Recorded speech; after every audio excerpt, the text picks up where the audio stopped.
Assalamu alaikum, my dear students. Rabbi Zid Ilma.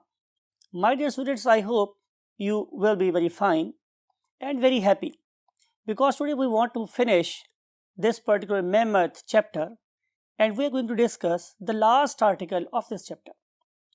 Article का जो उन्वान है वो काफ़ी लंबा है. इसको समझने के लिए और इस उन्वान को यू कैन से अंडरस्टैंड करने के लिए we should go to the white board. Yes, my dear students, today's topic is evolutionary changes in the arrangement of bones.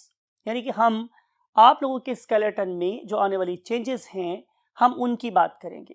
क्यों हम चेंजेस लेकर आना चाहते हैं? बिकॉज कि जो हमारा रिलेटेड मोड ऑफ लोकोमोशन है वो चेंज हो जाएगा. ये किस पे डिपेंड कर रहा है? ये डिपेंड कर रहा है कि कौन सा ऑर्गेनिज्म किस एनवायरनमेंट में रह रहा है. यू नो वेरी वेल कि हमारे पास 3 डिफरेंट किस्म के एनवायरनमेंट हो सकते हैं, राइट? हम पानी में रह सकते हैं, हम ज़मीन के सरफेस पे रह सकते हैं, या फिर हम लोग एयरबॉर्न हो सकते हैं. ये सारी की सारी जो टाइप्स ऑफ लोकोमोशंस हैं ये मुझे जिस ग्रुप में नज़र आती है that is called as a vertebrates. और आप पढ़े लिखे बच्चे हैं, यू नो वेरी वेल कि वर्टिब्रेट्स की मेरे पास 5 क्लासेस होती हैं: pisces, then amphibians, then reptiles, then birds and mammals, right? तो आइए हम वन बाय वन इन सारी बातों को स्टडी करते हैं. पहली बात मेरे पास ये है माय डियर स्टूडेंट्स कि अगर आप लोग बात करेंगे किसकी? वर्टिब्रेट्स की. किसकी बात करेंगे आप लोग? वर्टिब्रेट्स की. तो आप लोगों को क्या नजर आएगा कि इन सब का जो बेसिक बॉडी प्लान है, बेसिक बॉडी प्लान, ये ऑलमोस्ट कैसा है? सेम. जब मैं वर्ड यूज करता हूं ऑलमोस्ट तो इसका मतलब है कि 100% ठीक 100% सेम नहीं है. इसके अंदर yet there are the what differences. क्या है इनके अंदर? डिफरेंसेस हैं, फर्क हैं, इनके अंदर चेंजेस पाई जाती हैं. तो हमने आपसे क्वेश्चन ये किया था कि व्हाट इज द लॉजिक और the basis of the differences. तो हम क्या करते हैं, यहाँ पे एक बहुत बड़ा सा वाई लिखते हैं कि ये जो यू कैन से डिफरेंसेस हैं वो क्यों हैं, व्हाई द डिफरेंसेस. तो मैंने आपसे अभी जिक्र किया कि डिफरेंसेस की बहुत बेसिक सी वजह क्या है? Variation in habitat. आपको पता है हैबिटेट होता है रहने की जगह. तो जाहिर है जब मेरे पास मुख्तलिफ किस्म के हैबिटेट्स होंगे तो उनके अंदर चलने के लिए मुझे मुख्तलिफ किस्म की एडेप्टेशंस करना पड़ेंगी. बताया आप लोगों को अभी कि हैबिटेट 3 किस्म का हो सकता है. या तो हैबिटेट हो सकता है एक्वेटिक मींस वाटर, और या फिर ये हो सकता है लैंड, और फाइनली ये क्या हो सकता है माय डियर स्टूडेंट्स? एयर. तो हमारे इनवर्टिब्रेट्स में तीनों किस्म की क्या नजर आती है? हैबिटेट. और तीनों किस्म की नजर आती हैं व्हाट? एडेप्टेशंस. आए हम आप लोगों के लिए वन बाय वन इन सारे हैबिटेट को डिस्कस करते हैं. तो हमारा सबसे पहला हैबिटेट और उसके मुताबिक आने वाली मॉडिफिकेशंस को हम इस आर्टिकल में अंडरस्टैंड करते हैं. You know very well my dear students कि water is basically a denser medium. एक डेंसर मीडियम है. और आपको पता है कि अगर मैं आप लोगों की बात करूं तो आप में से बहुत से लोग ऐसे होंगे कि जिन्होंने स्विमिंग की होगी. तो आपको अंदाजा है कि स्विम करना मुश्किल काम है as compare to just walking on the land. तो इस डेंसर मीडियम में जो organism you can say thrive कर रहे हैं वर्टिब्रेट्स के, उनमें से हमारे पास क्या कहलाते हैं? Definitely fishes. तो fishes are the organisms that belongs to the group vertebrates and they are very very active swimmers of the water. सवाल ये है कि स्विमिंग करने के लिए इन पर्टिकुलर ऑर्गेनिज्म ने, जिन्हें हम नाम कर देते हैं फिशेस, उन्होंने अपने अंदर क्या क्या अडेप्टेशंस की हैं. तो जैसे मैंने पहले बोला आप लोगों के पास कि जाहिर है हम इस पर्टिकुलर टॉपिक को डिस्कस करेंगे with respect to bones only. हालांकि इसमें बहुत से एडेप्टेशन लगी. टॉपिक किसके बारे में है? बोन्स के बारे में है. तो हम बात ये करेंगे कि इन ऑर्गेनिजम्स के पास क्या प्रेजेंट है. Look at this, a spine. और इस पर्टिकुलर स्पाइन के साथ अटैच है जाहिर है क्या? बहुत सारे मसल्स. ये वाले मसल्स बंडल्स की फॉर्म में अरेंज होते हैं. इसके लिए आप इस पर्टिकुलर इमेज को देखें. इन पर्टिकुलर बंडल्स को हम नाम कर देते हैं मायोटॉम्स. ये वाले मायोटॉम्स इस पर्टिकुलर स्पाइन की दोनों तरफ अरेंज होते हैं, राइट? क्या होगा माय डियर स्टूडेंट्स कि ये वाले ऑर्गेनिज्म अगर मूव करना चाहते हैं डेंसर मीडियम में तो they should have very very powerful muscle. तो इन्होंने क्या किया है? इन्होंने अपने इन मसल्स को इस पर्टिकुलर स्पाइन की दोनों तरफ अरेंज किया है. राइट। अब होता ये है कि इन पर्टिकुलर फिशेस में एंटीरियर एंड से मीन अगले वाली साइड से एक नर्व इंपल्स स्टार्ट होती है जो इस पर्टिकुलर फिश के ऑल्टरनेट साइड पे प्रेजेंट मायोटोम्स को ऑल्टरनेटिवली क्या करती है, ट्रिगर कर देती है। तो अगर पहली साइड का एक वक्त में जैसे बंडल अटैच एक्टिवेटेड है 1, तो इस वाले केस में अगर इस फिश का राइट साइड का बंडल 1 एक्टिवेटेड है तो लेफ्ट साइड का बंडल 2 एक्टिवेट होगा, फिर राइट साइड का बंडल 3 और फिर लेफ्ट साइड का बंडल 5 एक्टिवेट होगा, 4 एक्टिवेट होगा। तो इस तरीके से इस पर्टिकुलर फिश के बंडल्स ऑल्टरनेट वे में क्या करेंगे, कॉन्ट्रैक्ट करेंगे और they will produce a very specific movement in the fish body that is called as a S wriggle। और इस पर्टिकुलर एस रिगल की वजह से फिश की बॉडी बहुत जोर से क्या करेगी, पुश करेगी इस पर्टिकुलर वाटर को, और इन रिजल्ट जो वाटर है वो क्या करेगा, इस फिश को आगे की तरफ को मूव कर देगा। एक और चीज जो इस पर्टिकुलर फिश बॉडी को मूव करने में हेल्प करी है that is the caudal fin. Caudal fin का मतलब क्या होता है, टेल, दुम। तो बहुत सी जो फिशेज होती है दे have got very strong what tail that can literally lash the water in backward direction and enable this particular fish to swim actively in the water। तो ये सारी बातें ऐसा करती हैं, आप लोगों के लिए हम लिखते हैं। सबसे पहली बात क्या है कि these particular organisms they are provided with very strong muscles। इनके पास क्या मौजूद है मेरे पास dear students, very very strong muscles। And you know muscles are the only tissue in the body that has the ability to contract and relax। तो they can contract and they can relax। जैसे मैंने अभी आपसे बोला कि इनकी contraction और relaxation इस पर्टिकुलर फिश के दोनों साइड्स पे ऑल्टरनेट वे में होती है। कैसे होती है, ऑल्टरनेट। मैंने बोला था कि अगर राइट साइड का वन बंडल कॉन्ट्रैक्ट कर रहा है तो दूसरी साइड का बंडल नंबर 2 कॉन्ट्रैक्ट करेगा। इस तरीके से ऑल्टरनेट करती है और इस पर्टिकुलर फिश के अंदर क्या प्रोड्यूस करती है, एक खास किस्म की मूवमेंट जिसे हम लोग नाम क्या देते हैं, एस शेप्ड व्हाट, रिगल। और इस एस शेप्ड रिगल के रिजल्ट में जो फिश के मसल्स हैं they definitely exert force on water and water in you can say response cause what, locomotion। तो ऐसे लोकोमोशन हो जाएगी ऑर्गेनिज्म के अंदर। कौन कौन से ऐसे ग्रुप्स हैं कि जिनके अंदर हमें ये वाला रिगल बहुत ज्यादा प्रोनाउंस या वाज़े नजर आता है, तो उसके लिए लिखते हैं यहाँ पे क्या एग्जाम्पल। तो एग्जाम्पल में दो ग्रुप्स, एक को हम बोलते हैं क्या डॉग फिश और दूसरे को हम नाम देते हैं क्या शार्क। तो इस पर्टिकुलर चीज को अंडरस्टैंड करने के लिए look at this particular video.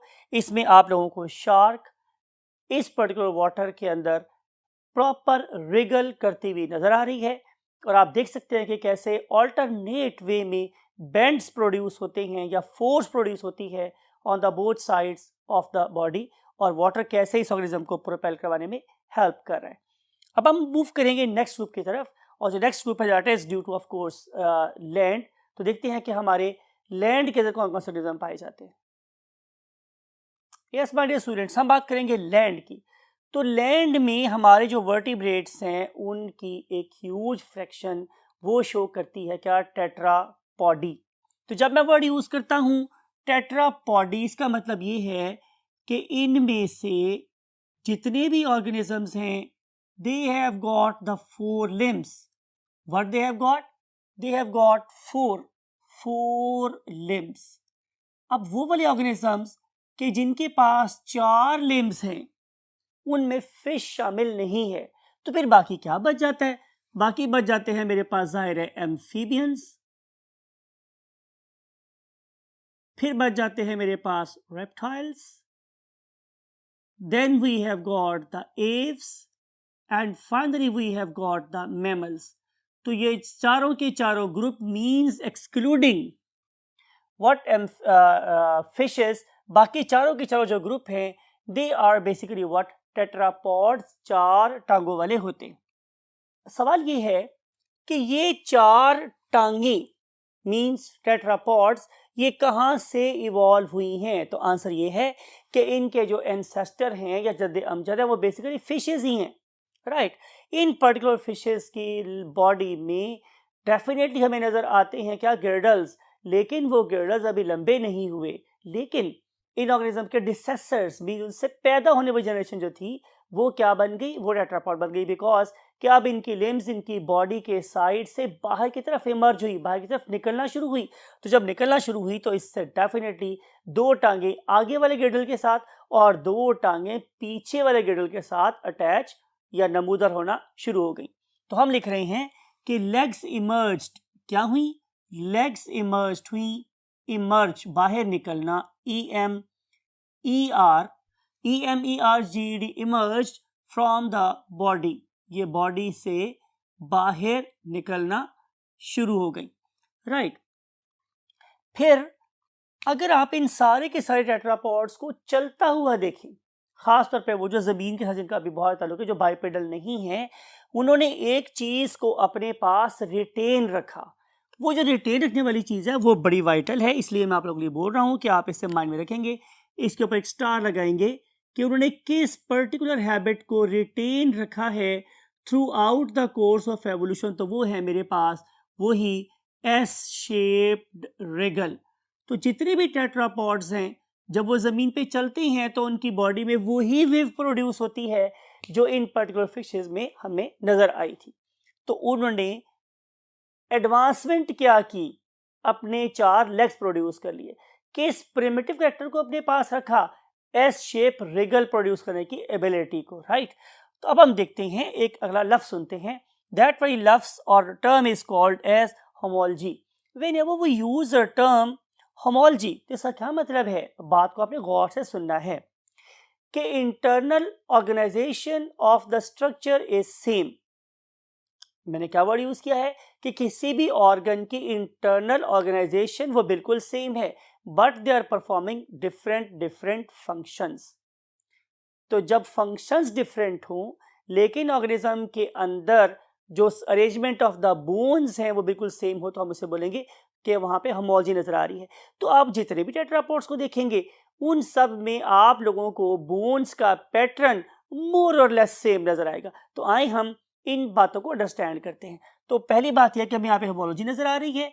ये होमोलॉजी हमें कहाँ नजर आती है, नंबर 1 इसकी स्पाइन में, कि स्पाइन आप लोगों को सारे ग्रुप्स में नजर आएगी, चाहे वो आप लोगों के पास एम्फीबियंस हैं, रेप्टाइल्स हैं, बर्ड्स हैं या मैमल्स हैं, सब में नजर आएगी स्पाइन। दूसरी बात क्या है, इन सब के पास गिर्डल्स प्रेजेंट है और डिपेंडिंग अपॉन द नीड बाज लोगों ने या बाज ग्रुप्स ने मॉडिफाई किए अपने पेल्विक गिर्डल और बाज ग्रुप से मॉडिफाई किए अपने पेक्टोरल गिर्डल। स्टडी करेंगे आप लोग घर अभी। तो बहाल दूसरी चीज मेरे पास क्या है, गिर्डल। और थर्ड चीज मेरे पास क्या है माय डियर स्टूडेंट्स, बोन्स। तो इन तीनों की तीनों चीजों के अंदर हमें एक एवोल्यूशनरी लिंक नजर आता है, हमें होमोलॉजी नजर आती है। आइए ऐसा करते हैं कि स्पाइन में कोई चेंज नहीं आई। स्पाइन आपने पढ़ी थी, आपको पता है कि हमारी स्पाइन में वही सर्वाइकल रीजन होता है, वही थोरेसिक रीजन है, देन लंबर रीजन है, सैक्रल रीजन है और कॉक्सिजल रीजन है। तो ये सारे के सारे रीजन तो यहाँ हर जगह एग्जिस्ट कर ही रहे हैं, तो स्पाइन के अंदर कोई खास चेंज नहीं आई।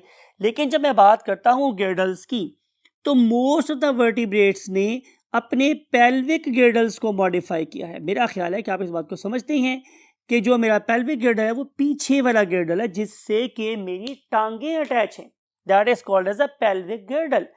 इस पेल्विक गिर्डल को अगर आप गौर से देखेंगे तो आपको पता चलेगा कि पेल्विक गिर्डल स्पाइन के जिस रीजन से अटैच होता है that is called as a sacral region. Girdle spine के साथ सैक्रल रीजन से अटैच होते हैं, ठीक है। This very region is lying just beneath lumbar region and above coccygeal region. इस सैक्रल रीजन के साथ फर्मली अटैच होता है मेरा व्हाट पेल्विक गिर्डल। लिखते हैं कि pelvic girdle is firmly attached, it is firmly attached with sacral region, ठीक है, बड़ा मजबूती से अटैच होता है। और ये वाला फीचर हमें तमाम की तमाम यूके क्लासेस में नजर आएगा, amphibian, reptile, Aves and mammals. अगली बात मेरे पास स्टूडेंट्स ये है कि आपने देखा था, look at this very structure, कि आपको नजर आ रहा है कि यहाँ पे इस पर्टिकुलर सेक्रेजन के साइड पे दो इननॉमिनेट बोन्स अटैच थी। पढ़े लिखे बच्चे हैं, बताइए आपको सारी बातें कि यहाँ पे क्या अटैच है, इननॉमिनेट बोन्स। इन्हें हम आम ज़बान में हिप बोन भी कहते हैं। और आपको ये वाली बात भी याद है कि इस पर्टिकुलर हिप बोन के अंदर 3 फर्दर बोन्स थी, लिहाजा हम इस हिप बोन को कंपाउंड बोन भी बोलते हैं। ठीक है, वो वाली 3 बोन्स क्या थी आपको याद है? उनमें से एक का नाम था इलियम, ILIUM, इलियम। दूसरी का नाम क्या था, इस्कियम, और some people pronounce it as ischium, and last bone is called as the pubis. और आपको ये वाली बात भी याद है कि जहां ये तीनों बोन्स आपस में मिल रही थी, उस पर्टिकुलर साइड पे एक कैविटी, एक घड़ा प्रोड्यूस हो गया था, और उस घड़े का नाम हमने क्या रखा था भला, एसिटाब्यूलम। तो आप लोगों को ये वाली चीज़ भी यूनिफॉर्म नज़र आती है तमाम के तमाम ग्रुप्स में कि इलियम ज़रूर एग्जिस्ट करती है, इस्कियम ज़रूर एग्जिस्ट करती है, प्यूबिस ज़रूर प्रेजेंट है, और उसके तीनों के मकाम पे घड़ा प्रेजेंट है, नाम क्या था उसका, एसिटाब्यूलम। और आपको ये वाली बात भी पता है कि एसिटाब्यूलम इज अ साइट और area where hind limb got attach itself. तो हाइंड लिम्ब आके अपने आप को इस पॉइंट से अटैच करती है। और अगर हम हाइंड लिम्ब में से उस बोन को याद करना चाहें जो अटैच होती है, उसका नाम क्या था, फीमर। आपको याद है कि ये हमारी बॉडी की सबसे लंबी और सबसे मजबूत बोन होती है, इसका नाम क्या था, फीमर। अब हम चलते हैं और देखते हैं कि इन जो डिफरेंट ग्रुप्स है मेरे पास, उनकी लिम्स में बोन की अरेंजमेंट कैसी है। तो आंसर है, क्या आपको बताया था मैंने कि हमारे पास 1 2 7 5 पैटर्न पाया जाता है। यानी कि अगर लेग की बात की जाए तो उसमें एक फीमर है, 4 लेग की बात की जाए तो उसमें 2 बोन्स हैं, टिबिया एंड फिबुला, और 7 आप लोगों के पास टार्सल बोन्स थी, और 5 आप लोगों के पास फेलेंजेस थी, राइट। ये वाला पैटर्न भी नजर आता है, लेकिन मैं फिर बात कर रहा हूं कि ये पैटर्न हमें नजर आएगा उनके इंटरनल स्ट्रक्चर में, लेकिन फंक्शन में ये डिफरेंट हो सकते हैं। इसी स्टडी का नाम मेरे पास क्या था, होमोलॉजी। तो हमें इन सारे के सारे ग्रुप में फीमर मस्त नजर आएगी, टिबिया फिबुला मस्त नजर आएगा, फिर हमारे पास जो टार्सल बोन्स है वो जरूर नजर आएंगी, और फिर जाहिर फेलेंजेस भी नजर आएंगी। फिर अगर हम लोग बात करते हैं फेलेंजेस की, माय डियर स्टूडेंट्स, तो आपको ये पता चलेगा कि ये जो फेलेंजेस हैं basically they are basically pentadactyl in nature. जब मैं यूज़ करता हूँ पेंटा, इसका मतलब होता है 5, और डेक्टाइलस का मतलब होता है ऑफ कोर्स उनकी उंगलियां। तो आप क्या करें कि आप इन डिफरेंट ग्रुप्स ऑफ किसको देखेंगे, ऑर्गेनिज्म को देखेंगे। फॉर एग्जांपल आप एम्फीबियन की बैक हाइंड लिम्ब को देखें तो आपको उसमें भी 5 उंगलियां नजर आ रही हैं। आप डिफरेंट टाइप्स ऑफ रेप्टाइल्स को देखें तो आपको उसमें भी 5 उंगलियां नजर आ रही हैं। अगर आप लोग बात करते हैं बर्ड्स की, तो बर्ड्स में भी आप लोगों को स्लाइट मॉडिफिकेशन के साथ यही 5 उंगलियों वाला नक्शा या मैप नजर आता है। और अगर हम बात करते हैं लास्ट में मैमल्स की, तो जितने भी मैमल्स हैं उनमें से मोस्ट ऑफ देम की कहीं ना कहीं इवन एट डेवलपमेंटल स्टेज आपको यही 5 उंगलियों वाला मैप नजर आता है, लेकिन due to the course of evolution इसमें बहाल मॉडिफिकेशन नजर आती है। अब चाहे आप लोग देख रहे हैं दुनिया पे चलने वाले ऑर्गेनिज्म को, या आप लोग देख रहे हैं ऐसे मैमल को जो पानी में स्विम कर रहा है, can you name any example कि जो पानी में स्विम करने वाला मैमल है? तो answer is right, well.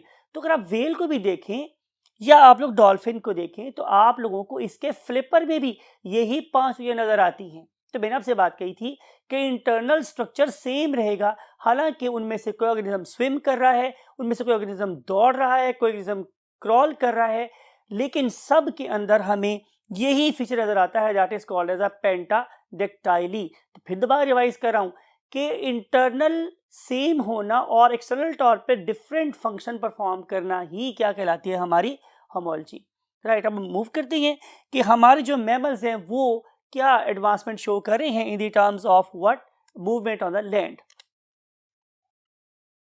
Look at this my dear students, हमारे जो मैमल्स हैं उनका एक ग्रुप जो हमारी ज़मीन पे बहुत कामयाब है उसे हम नाम कर देते हैं रनर्स। ये दौड़ने वाले मैमल्स हैं, मैं उनकी बात कर रहा हूँ। तो जो दौड़ने वाले मैमल्स हैं उन्होंने स्केलेटन के अंदर जिस चीज को अगेन रिटेन रखा है वो क्या थी? स्पाइन। तो इन रनर की जो स्पाइन है वो बड़ी मजबूत होती है, plus this particular spine has the ability to curl upward and more effectively downward. आपको पता है कि जब हम कहीं स्प्रिंग में एनर्जी स्टोर कर देते हैं तो वो एनर्जी कैसी होती है? Potential energy. और जब हम उसको छोड़ते हैं किस में कन्वर्ट हो जाती है? काइनेटिक एनर्जी में। तो same is the case here कि जब ये अपनी स्पाइन को ऊपर की तरफ बेंड करते हैं तो उनके अंदर एक पोटेंशियल एनर्जी स्टोर हो जाती है, लेकिन जब उस पर्टिकुलर स्पाइन को रिलीज करते हैं तो इट विल बेंड डाउनवर्ड, ये लंबी हो जाती है, नीचे की तरफ को बेंड हो जाती है, और इसकी वजह से इनकी सलाहियत कि वो स्ट्राइड लगा सके। स्ट्राइड क्या होती है? Just right. तो जिनकी स्ट्राइड है वो बड़ी क्या हो जाती है? स्ट्रॉन्ग हो जाती है। STRIDE become very strong. तो स्ट्राइड को स्ट्रॉन्ग करने वाली एक चीज क्या है? स्पाइन। और दूसरी बात क्या है कि लुक एट देयर लिम्स। ये जब स्ट्राइड लगाते हैं, जस्ट लगाते हैं, तो ये अपनी लिम्स को एंटीरियरली और पोस्टीरियरली मैक्सिमम लंबा कर देते हैं, राइट। तो लंबा करते वक्त इनकी जितनी फोर्स थी बैक लिम्ब में वो यूज होती है to push the ground in backward direction, और इन द रिजल्ट जो ऑर्गेनिज्म है it will push in the anterior direction और फॉरवर्ड डायरेक्शन। तो इस तरीके से स्पाइन, मसल्स और लेग की अरेंजमेंट इन पर्टिकुलर मैमल्स को जमीन के ऊपर मोस्ट इफेक्टिव रनर बनाती है। दुनिया का फास्टेस्ट रनर एक मैमल है, and that is none other than cheetah. तो अगर आप इस चीता की मूवमेंट को देखेंगे तो आप देखें कि कैसे ये अपने चारों पांव को इकट्ठा कर लेता है और अपनी स्पाइन को अपवर्ड कर्ल कर लेता है, और जिसमें स्टोर हो जाती है मैक्सिमम पोटेंशियल एनर्जी। और आप इस टाइम पे ये अपनी जमीन को क्या करेगा? पीछे की तरफ को पुश करेगा, अपनी स्पाइन को नीचे की तरफ बेंड करेगा और अपनी बाजू टांग को मुकम्मल फैला लेगा, जिससे उसकी जमीन को कवर करने की और जमीन को पीछे से करने की सलाहियत क्या हो जाती है? मैक्सिमम हो जाती है। Now we want to see the last group of the organisms that are basically capable of moving in air. तो 3 ग्रुप्स हमारे पास ऐसे हैं जो एयर में मूव कर सकते हैं।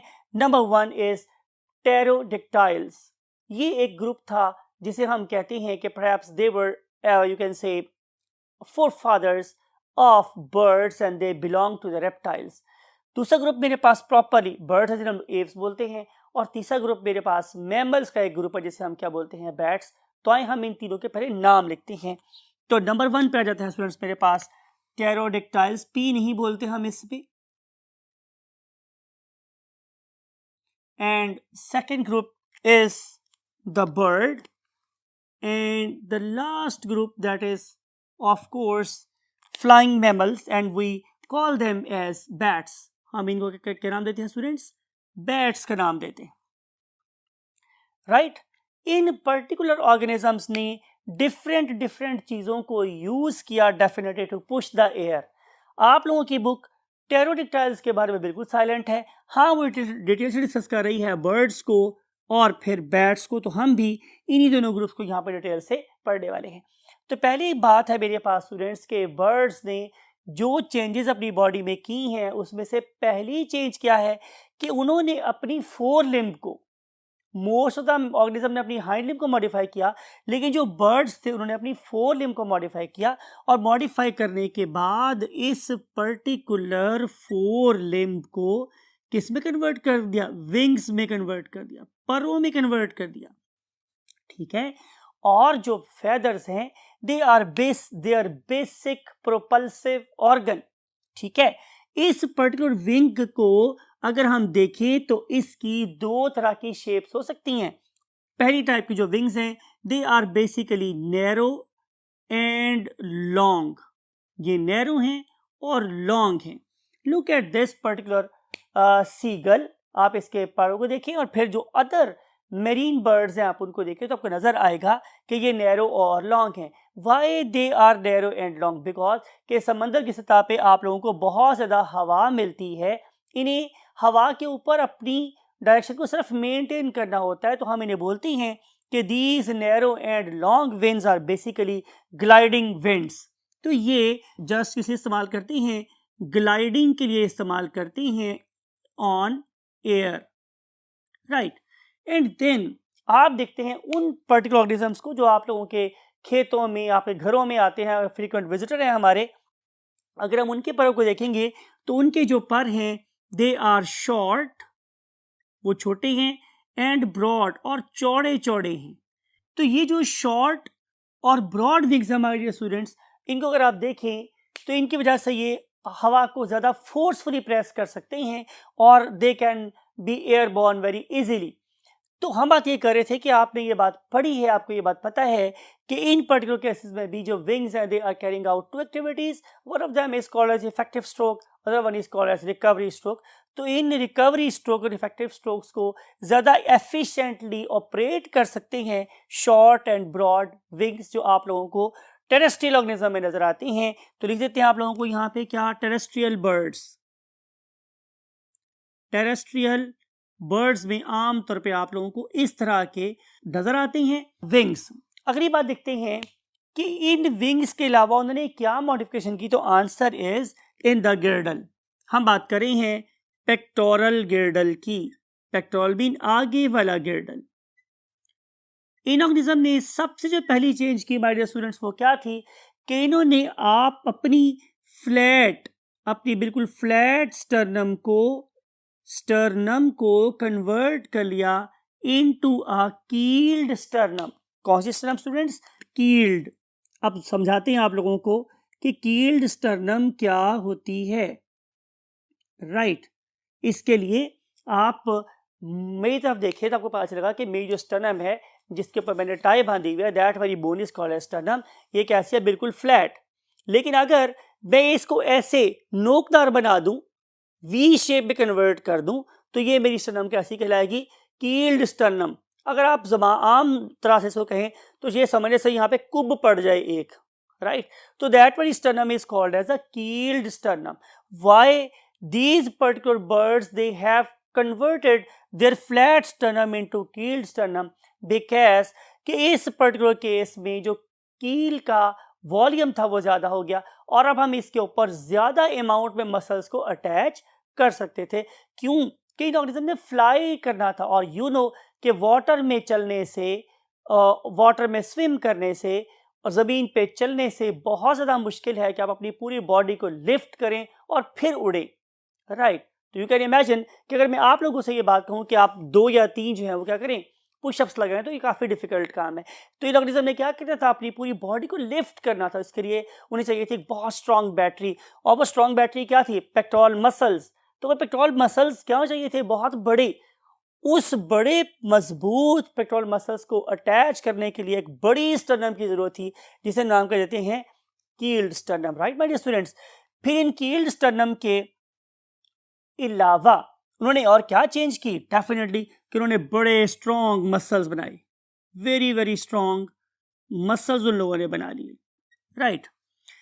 फिर उन्होंने एक तीसरी चेंज की। वो तीसरी चेंज मेरे पास क्या थी कि उन्होंने एक स्पेसिफिक किस्म का होल डेवलप किया, और उस पर्टिकुलर होल का नाम है फोरामेन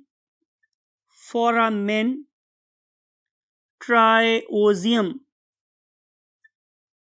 फोरामेन ट्राइओजियम, राइट। ये जो फोरामेन ट्राइओजियम है ये एक सुराख है जो 3 बोन्स के आपस में इकट्ठा होने की वजह से बनता है। उन 3 बोन्स का नाम क्या क्या है, एक बोन का नाम है स्कैपुला, दूसरी बोन का नाम है कोरेकॉइड, और तीसरी बोन का नाम है क्लेविकल। जहां ये तीनों बोन्स आपस में आके मिलती हैं वहां पे एक सुराख बनता है, उसका नाम क्या था, फोरामेन ट्राइओजियम। डियर स्टूडेंट्स, आप जहां कहीं भी वर्ड पढ़ेंगे फोरामेन, इसका मतलब है हम किसी सुराख की बात कर रहे हैं, राइट। तो this particular foramen triosseum, scapula, coracoid और क्लेविकल जहां मिलती हैं वहां बनता है। What is its advantage? इसके एडवांटेज माय डियर स्टूडेंट्स ये था कि बहुत बड़े बड़े मसल्स जो कहाँ लगे थे, मेरी कील्ड स्टर्नम के ऊपर, उनके ऊपर मैंने अटैच किए क्या, टेंडन्स। इन बारीक से मगर टेनिशियस टेंडन्स को मैंने इस सुराख में से गुजार के कहाँ लगा दिया मैंने ह्यूमरस के ऊपर। कहाँ लगा दिया मैंने, ह्यूमरस के ऊपर। इस पर्पस को या इस चीज़ को अंडरस्टैंड करने के लिए आप इस पर्टिकुलर एनिमेशन को देखें, इस पर्टिकुलर इमेज को देखें।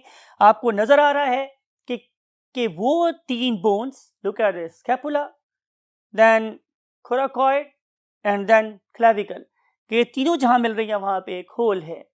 इस होल के अंदर से निकल रहे हैं क्या, टेंडन्स, और ये जाके कहाँ अटैच हो रहे हैं, ह्यूमरस के ऊपर। और अगर हम इसको मूव करते हैं, स्क्रॉल करते हैं नीचे की तरफ, तो नजर आता है कि यहाँ पे बहुत ही स्ट्रॉन्ग किस्म के क्या लगे हुए हैं, पेक्टोरल मसल्स लगे हुए हैं, और जिस बोन पे ये अटैच है that is called as a keeled sternum. तो इन सारी बातों के अलावा एक और बात जो नजर आती है वो मॉडिफिकेशन नजर आती है हमें बोन्स के अंदर। किसकी, फेदर्स की मैं बात कर रहा हूं कि उन्होंने अपनी फेदर्स की बोन्स को क्या किया, नंबर 1 तो लाइट कर लिया, हल्का कर लिया। पढ़े लिखे बच्चे हैं, बताया आप लोगों को कि यहाँ पे प्रेजेंट होती हैं न्यूमेटिक बोन्स जो अंदर से खोखली होती हैं। प्लस इन्होंने और क्या एडवांटेज किया कि इन्होंने अपनी बोन्स के नंबर को रिड्यूस कर लिया। जब मैं बोन का नंबर रिड्यूस करना चाहता हूं तो मुझे क्या करना पड़ेगा, मुझे बोन्स को फ्यूज करना पड़ेगा। मिसाल के तौर पे 3 बोन्स थी, उनमें से 2 को मैंने मिला लिया, तो क्या हो गई, अब बोन्स 2 रह गई, एक बड़ी और एक छोटी। इसका मतलब ये होगा कि जब मैं बोन्स को फ्यूज कर रहा हूँगा तो बोन्स स्ट्रांग हो जाएंगी। तो मैंने बोन्स के नंबर को कम किया लेकिन बोन्स को स्ट्रांग कर लिया। तो हेंस बोन्स को फ्यूज करने का एडवांटेज क्या हुआ कि नंबर तो कम हो गया लेकिन उसकी स्ट्रेंथ इंक्रीज हो गई। अब आपके पास बोन्स बहुत स्ट्रांग हैं, बोन्स बहुत लाइट हैं, मसल्स आपके पास बहुत पावरफुल हैं, विंग्स आपके पास अडेप्टेड हैं एज पर योर एनवायरनमेंट। तो what else can be the better flyer, कोई इससे बेहतर फ्लायर नहीं हो सकता। तो हम कह सकते हैं कि फ्लाइट के रेफरेंस से या हवा में चलने के लिहाज से the birds are the one of the best. अब मैंने वर्ड यूज किया है वन ऑफ द बेस्ट। क्यों मैंने यूज किया one of the best, because कि हम इससे एक बेहतर ग्रुप को पढ़ने वाले हैं, that is called as the bats. आए हम देखते हैं कि बैट्स कैसे बर्ड्स से भी बेहतर हैं। Look at this bats. तो पहली बात मेरे पास ये है कि बैट्स आर नॉट बर्ड्स, जो मैंने बोला अभी कि बैट्स आर बेसिकली मैमल्स। ये तो मैमल्स हैं, ठीक है, इनकी बॉडी पे फर प्रेजेंट है, कान इनके बाहर हैं, अपने बेबीज को फीड ये करते हैं, तो definitely they are basically mammals. Other thing is this कि इन ऑर्गेनिज्म के पास फेदर नहीं है, rather they have got what the wings, इनके पास तो विंग्स हैं। और ये जो विंग्स हैं ये वही बात है कि फेदर्स के नहीं बने हुए, बल्कि ये तो एक लेदरी, मैं वर्ड यूज कर रहा हूं, एक